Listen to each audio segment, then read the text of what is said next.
Und los geht's.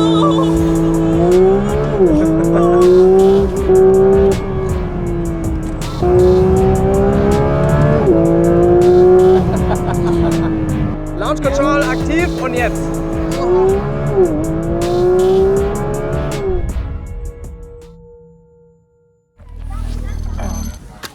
Grüß dich, Robert. Hi. In der Film, grüß dich. Grüß dich. Jetzt? Ja, willkommen. Freut mich. Alles gut? Ja, schön hier zu sein. Ja, mega. Die Kids, ich hab's eine Überraschung gehalten. Ja, sehr gut. Also die So sind soll es gerade doch sein. erst mal so, boah, was passiert hier? Ja, geil. Dann kommt doch mal gerne mit hoch. Mach mal. Alex, alle Kids einmal hoch. Wie viele Kinder sind es jetzt insgesamt? Wir sind jetzt bei 36 Kids. Okay. Maximum ist 40 Kinder die Ja. Woche. Es sind so um die 15 Erwachsenen, die Ja. mit dabei sind, damit wir auch wirklich möglichst persönlich bei den Kids sein können. Hallo. Das ist der Diego. Wie geht's dir? Alles gut? Boah, das war aber ein starkes High Five, du. Ja, die Kids Richtig haben alle Power dahinter. Power, erstaunlicherweise, weil wir werden so ausgepowert in der Woche und Ja. sind trotzdem in der Früh wach und boah, weiter geht's. Das Camp, das macht ihr dann jetzt eine ganze Woche, von Montag bis Freitag durch, oder wie? Genau, eine ganze Woche durch und die Kids schlafen auch hier und ich würde sagen, die Eltern, für die ist es schwieriger loszulassen, weil die Kids, die kriegen das echt richtig gut gewuppt. Ja. Und wir dokumentieren das ein bisschen, geben es den Eltern während der Woche auch durch, damit die sehen, meinem Kind geht's gut. Ja. Aber die kommen bestmöglich mit ganz viel neuem Input, neuen Freundschaften und halt das, was wir eigentlich erreichen wollen, nämlich, dass sie einfach Dinge fürs Leben mitnehmen. Also sie sollen ja gestärkt rausgehen, die sollen hier sich mit ihren Emotionen auseinandersetzen, Selbstvertrauen aufbauen, Ja. Selbstwertgefühl, Ja. Resilienz, was sind meine Träume, was sind meine Stärken, das Ja, ist genau. so im Vordergrund hier. Ja, genau. Und dementsprechend mischen wir auch die Kids sehr durch. Also die kommen aus unterschiedlichsten Backgrounds hier. Okay. Manche kommen wirklich aus Kinderheimen, andere aus eher privilegierten Familien. Ja. Und das machen wir auch bewusst, damit wir nicht so eine Bubble schaffen, sondern die Kids halt Ich wollte auch... gerade sagen, so alle zusammen. Genau. Ja, genau. Weil Ja, so das- sehen das- die, wir sind am Ende des Tages alle Kinder, die gemeinsam Spaß haben können, sich weiterentwickeln, Sehr cool. Freundschaften schließen. Mega. Deswegen bin ich auch voll und ganz da. Weil das wollen wir uns ja heute mal so ein bisschen anschauen, oder Robert? Definitiv. Vielleicht bleiben wir dann auch gleich da, oder? Oder wir lassen dich da. Mir wird's gut tun. Es gibt auch Schweinshaxe morgen. Oh, das hört sich gut an. Morgen gibt es Schweinshaxen. Ja, Robert, dann bleibe ich vielleicht auch noch einen Tag Das da, oder? Argument, Alles klar, Kids, sucht euch mal bitte alle einen Platz auf der Bank. Ihr dürft hier nach vorne. Darf ich mal auf meinen Spickzettel gucken? Ich habe so ein paar Fragen vorbereitet. Aber bevor wir starten, ihr habt ja schon mitbekommen, was hier angerollt ist. Und wir haben einen Überraschungsgast, der eine riesen Leidenschaft für ein Thema hat, das sowohl viele Kinder als auch Erwachsene sehr begeistert. Und an der Stelle darf ich ganz herzlich begrüßen unseren Special Guest, den Gear Collector heute Mittag. Willkommen, schön, dass du da bist. Nachdem Phil Michi vorgestellt hatte, durften die Kids ihm Fragen stellen und sie haben ihn durchlöchert bis zum geht nicht mehr. Aber für die Kids geht es jetzt erstmal ans Eingemachte. Ihr Lieben, ich danke euch ganz herzlich, dass ihr so aufmerksam wart und dem Michi hier die Bühne gegeben habt, ihm so schöne Fragen gestellt habt.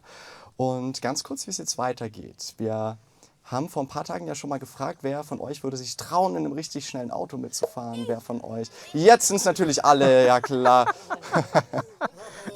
Ich muss euch sagen, wir haben tatsächlich schon ausgelost. Und zuallererst, mal ganz kurz, die jetzt nicht direkt mitfahren, ihr dürft ein bisschen in die Freizeit gehen. Ihr könnt natürlich gucken, wie das Auto auch wegfährt. Ihr könnt hier oben ein bisschen spielen, euch austoben und dann warten, bis Michi wieder zurück ist. Und zuallererst, muss ich aber auch kurz spitzeln, haben wir gezogen den... Das wird spannend. Den Jerome.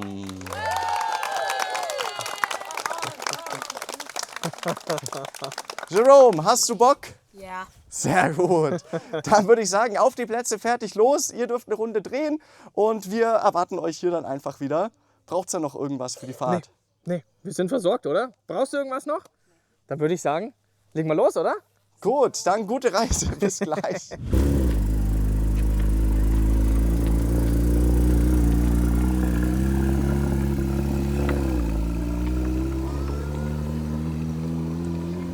Und du bist auch ein richtiger Autofan, oder? Was Ja. ich so gesehen habe. Ja. Bist schon mal in einem Porsche mitgefahren? Ja. Und? Hat gefallen? Ja. Was ist so für dich dein Lieblingsauto? Hast du eins? Ich weiß nicht genau, wie der heißt, aber Porsche 7002, oder? 7002. Ist das so ein älteres Auto? Ja. Ah, okay. glaube, du meinst diesen Rennwagen, oder? Ja. Ja. Ja, das ist brachial. So 963 heißt der. 963.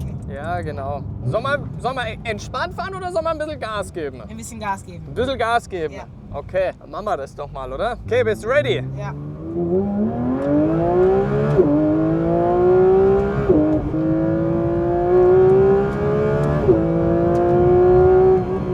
Und gut? Ja. Ah, das sind schöne Strecken hier zum Fahren.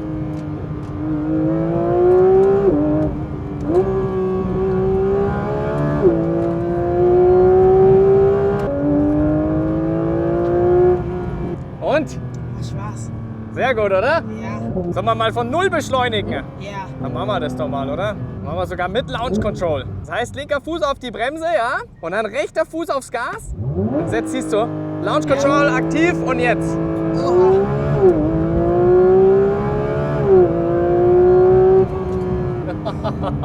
Und jetzt kannst du dir natürlich vorstellen, das Auto ist natürlich für die Rennstrecke gemacht. Weißt du, das ist jetzt so ganz tiefer entspannt mit dem Auto, was das Auto eigentlich wirklich kann. Ah, okay. Also das ist schon wirklich Wahnsinn. Und das Camp geht jetzt noch bis morgen, oder? Nee, bis übermorgen. Ah, bis übermorgen.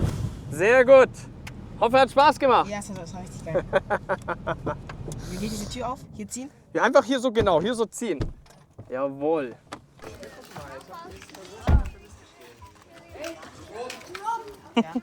Ja, ein bisschen haben wir schon Gas gegeben. So ein ganz bisschen. Wie war's? Er ist ganz ruhig geblieben. Ja. Ganz entspannt ist er geblieben. Ich glaube, das braucht bis eine Woche, um verarbeitet zu werden.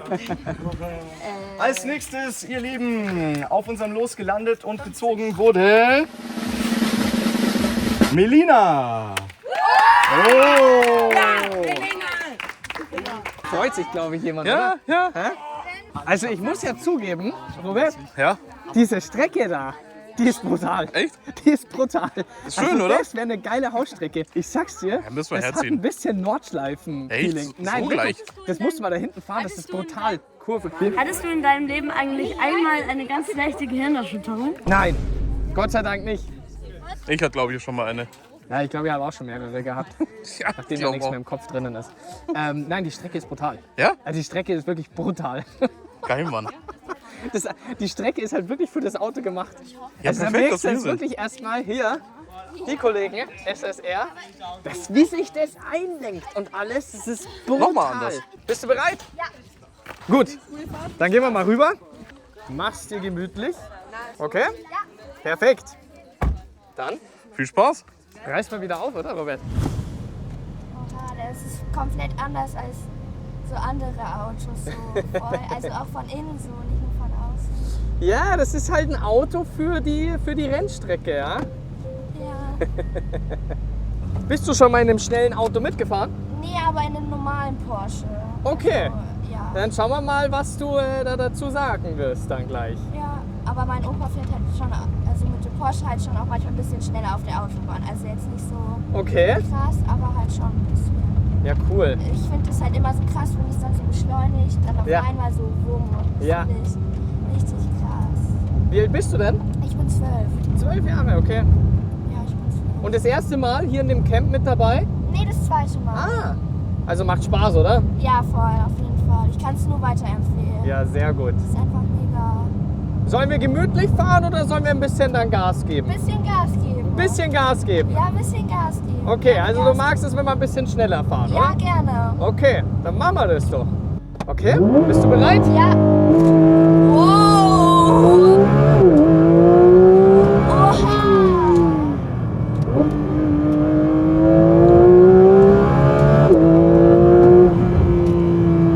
Alles gut? Ja, mega. Macht Spaß so? Ja, richtig.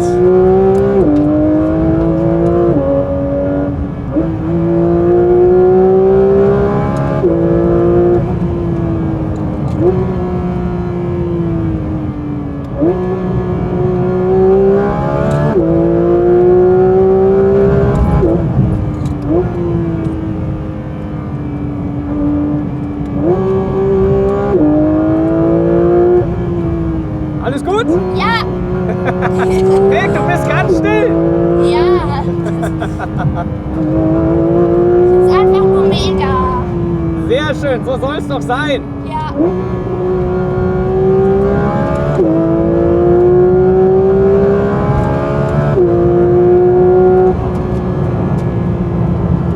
Was war so das Schnellste, das du jemals gefahren bist?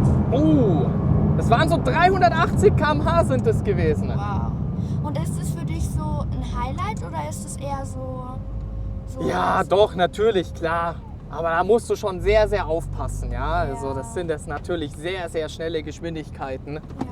Das ist natürlich ganz klar. Das lernst du auch erst so mit der Zeit, weißt? Also, und das muss man auch überhaupt nicht fahren. Das war auch auf der Rennstrecke und so, heißt nicht jetzt so auf der Straße. Weil da ist ja Sicherheit immer noch das Wichtigste. Ja, auf jeden Fall. Und also kannst du dich jetzt, wenn du ein neues Auto kaufst, kannst du dich sofort an das Auto gewöhnen? Oder brauchst du so ein bisschen, bis du alle Knöpfe weißt, bis du dich wieder dran gewöhnst, weil die anderen Autos ja komplett anders sind manchmal? Ja, du siehst natürlich, die neuen Autos haben alles viel, viel mehr Knöpfe. Hier zum Beispiel bei dem GT3 RS ist es richtig kompliziert, weil du siehst ja hier am Lenkrad, du hast ganz viele Knöpfe und du kannst da wirklich alles Mögliche einstellen mit der Vorderachse, mit der Hinterachse. Du kannst die Federung, ob du sie weich oder hart haben möchtest. Und das ist dann schon sehr, sehr komplex, ja. Und dann hast du natürlich auch hier den Knopf DRS. Das ist wie in der Formel 1, wenn der Flügel flach gestellt wird. Weil was passiert da automatisch? Wenn der Flügel steil ist, dann gibt es dir natürlich viel mehr Geschwindigkeit in den Kurven, also viel mehr Grip in den Kurven. Und wenn der Flügel glatt ist, was passiert? Das ist wie beim Flugzeug, die Luft strömt schön und glatt durch und dadurch ist das Auto schneller. Ja. Genau. Wird es da nicht auch so ein bisschen an so dem Boden, also so ein bisschen, da hast du mehr Grip auf den, Genau. also, dass du nicht so schnell, also dass du Genau, halt auf dem genau. Boden bist. Und das ist jetzt wie jetzt gerade, wir fahren jetzt so entspannt im Sportmodus und ich kann jetzt zum Beispiel sagen, wenn ich jetzt zum Beispiel hier hingehe, dann gehe ich hier in diese Aerodynamik. Jetzt sind wir hier bei Low Downforce, so, das heißt der Flügel ist glatt, das ist schnell für geradeaus. Wenn wir jetzt sagen Dynamik, ja, wir wollen das dynamisch, dass das Auto schnell durch die Kurven geht, dann gehen wir hier rüber und jetzt ist der Flügel so steil gestellt. Ja? Und da können wir hier so wirklich schön entspannt durch die Kurven gleiten und es gibt dir gleich ein ganz anderes Gefühl. Wow, voll.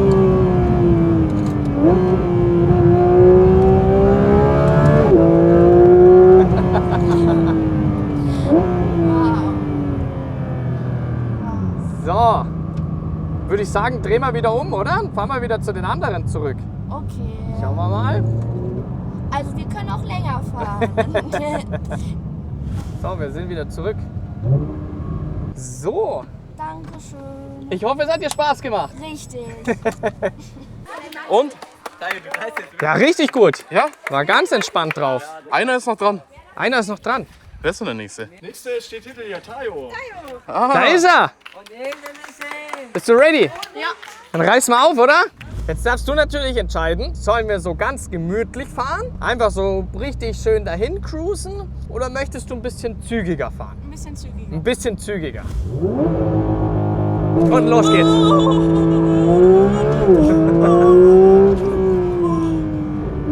Alles gut? Ja.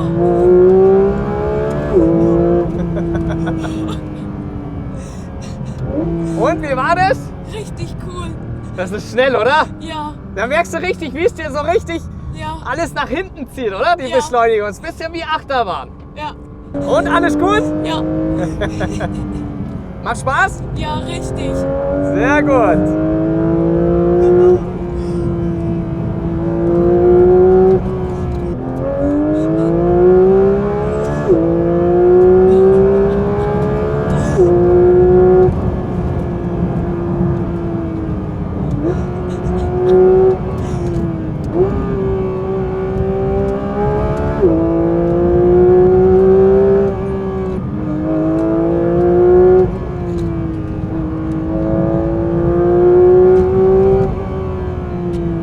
Und alles gut? Ja.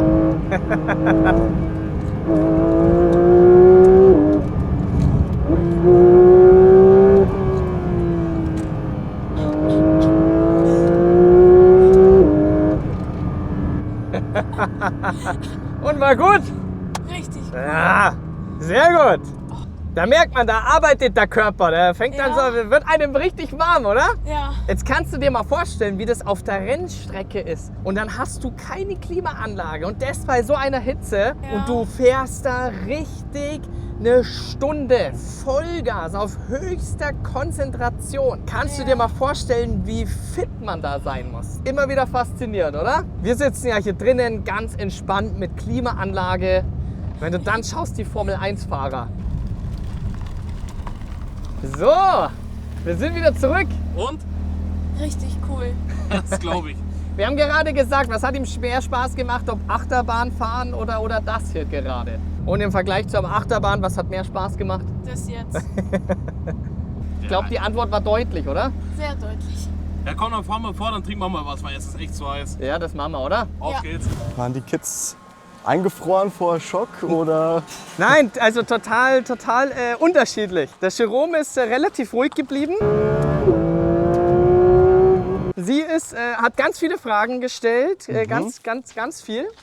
Was war so das Schnellste, das du jemals gefahren bist? Und, der letzte war eigentlich auch, der war so beides, so geschockt, nervös, aber auch hat sich total gefreut.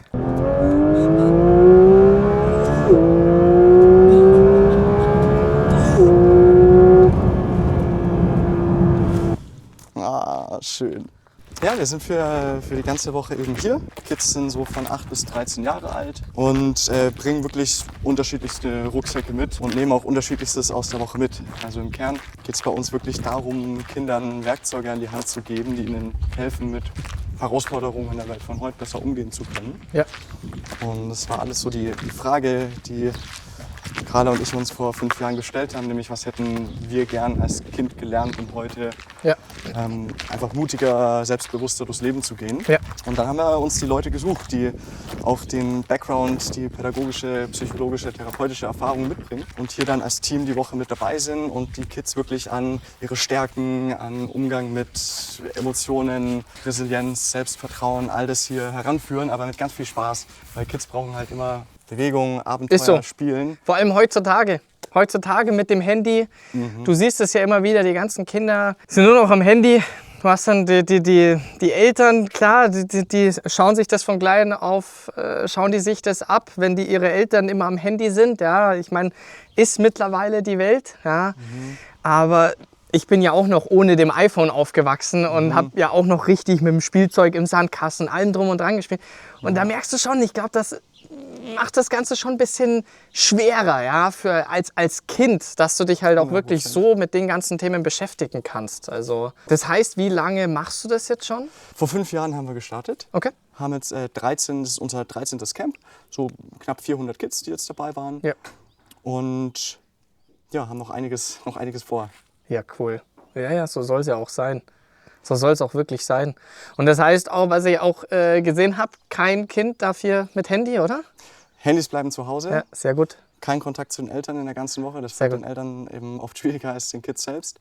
Aber die Kinder brauchen es auch nicht. Also die kommen wirklich am Ende der Woche zu uns. Es gibt immer mal wieder jemand, der es mitschmuggelt und dann gestehen sie uns, hey, wir haben kein einziges Mal aufs Handy geguckt in der Woche, weil Ja. so viel Programm, so viel Ja. Natur und so viele neue Freunde, also man Ja. braucht es dann, Ja. dann wirklich nicht. Ja, es ist so. Es ist so. Ja, das ist wirklich schön. Das ist wirklich schön. Robert, was wolltest denn du mir jetzt noch hier zeigen? Hier, der Kontakt zu Tieren ist auch da. Schau mal an, wie goldig die sind. Oh, was seid ihr denn für Feinis? Ja, komm gleich angerannt. Boah, ja, die sind ja geil. Voll. Das sind richtige Gourmets. Wenn man hier ein bisschen Das ist ja bisschen brutal. was hinhaut, dann sind die da Feuer und Flamme. Wie geil. Na, ich finde das wirklich mega von euch. Ich finde das wirklich mega, weil als du mir ja auch das Programm geschickt hast, was bei euch da den ganzen Tag ansteht und auch wirklich die Kinder eine komplette Woche hier sind, kein Handy, wie viel man dann hier da dabei lernt, das freut mich wirklich mega. Danke. Also deswegen, als du mir auch damals geschrieben hast, habe ich auch gesagt gehabt, hey, voll und ganz möchte ich das unterstützen und ich hoffe, dass ich da auch ein bisschen dazu beitragen konnte mit dem ganzen Thema Automobil. 100%. Weil du merkst natürlich auch, das verändert sich alles gerade sehr. Das ist ein sehr umstrittenes Thema, was das ganze Thema Autos angeht. Ist das noch notwendig? Braucht man das noch? Und ich sage ja immer wieder, es ist halt einfach ein Fortbewegungsmittel. Alles verändert sich. Es ist auch total schön, dass du das zum Beispiel jetzt in München, es werden extrem viele Fahrradwege gebaut, was ja auch extrem gut ist. Dann ist halt wiederum das Problem, es fallen extrem viele Parkplätze weg und du hast halt auch immer noch extrem viele Pendler, die von weit außerhalb kommen, die einfach auf das Auto angewiesen sind. Die können nicht mit der S-Bahn fahren, können nicht mit dem Zug fahren, die können nicht mit dem Fahrrad fahren. Und deswegen wird auch dieses ganze Thema Automobil nicht aussterben. Und deswegen ist es auch so, wirklich so wichtig, die Kinder daran zu tasten. Ja? Ja, und du siehst ja auch, wie Begeisterung und Leidenschaft für da ist. Ja. Also da sind echt Kids dabei, die kennen sich unglaublich gut aus mit Autos und kennen wirklich von A bis Z verschiedenste Modelle. Und es ist einfach immer noch ein Thema, was, wie du vorhin schon gesagt hast, für dich steht es auch irgendwie für Freiheit. Ja, genau. Und das ist immer noch so. Und das fühlen die Kinder auch. Und diejenigen, die es halt anspricht, die werden dann so wie wir einfach auch zu begeisterten Autofans, Fahrern. Du hast natürlich auch ganz viele, sage ich mal, in einem gewissen Alter, die kaufen sich ihr erstes Auto. Die schrauben super gern an dem Auto rum. Und dann sage ich auch immer wieder, wo ich ja sage, das ist ein sehr umstrittenes Thema, wo über die Autos geschimpft wird. Aber am Ende des Tages sage ich, diese Person, die, sage ich mal, seine Freizeit verbringt, an seinem eigenen Auto rumzuschrauben, was wäre, wenn das nicht wäre? Vielleicht würde er auf irgendwelche blöden Gedanken kommen. Und deswegen sage ich halt auch, dass das irgendwo so ein schönes und gesundes Thema ist und es auch wirklich extrem vielen Menschen die Freiheit gibt. Nur wenn du es noch nie davor gekannt hast, ja, dann kannst du es natürlich nicht nachvollziehen. Das ist halt natürlich das große Thema. Ja, auf jeden Fall. Deswegen hoffe ich, dass ich da heute ein bisschen was mitgeben konnte. Ich glaube, da sind einige neue Car-Enthusiasten daraus entstanden.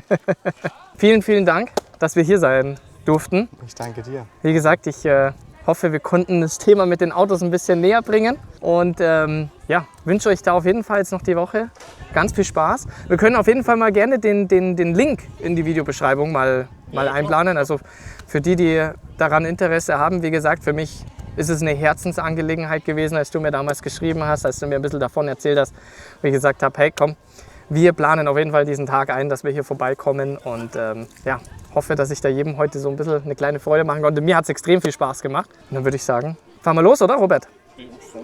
Alles klar. Gute Fahrt. Phil, Danke, besten Vicky. Dank dir. Danke, war wir sehen uns, okay? Danke. Also, Leute, wir sind raus. Bis zum nächsten Video wieder.